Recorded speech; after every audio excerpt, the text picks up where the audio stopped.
In this guide, I'll show you how to fix PS5 error code CE-108255-1. So the first thing you want to do with the game or application getting this error is press the options button on your controller with it highlighted on the home menu, and then you want to check for an update.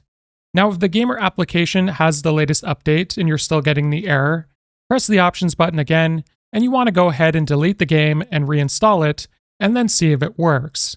Now, if it doesn't work, go ahead and delete it, and then you want to press the PlayStation button on your controller and power off your console fully. Now, once you've done that, press and hold the power button on the front of your console until you get 2 beeps, and then after about 5 to 10 seconds, this will bring you into safe mode. Then you want to scroll down to option number 6, Clear Cache and Rebuild Database, and then select Rebuild Database. Now, it'll say it might take a few hours. In my experience, it only takes a few minutes.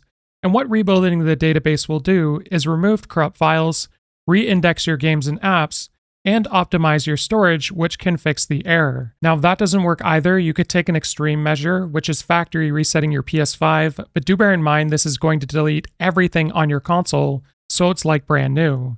So if you wanted to do this, you go to Settings on your home menu, and then scroll down to System Settings, scroll over from System Software, and go to Reset Options at the bottom.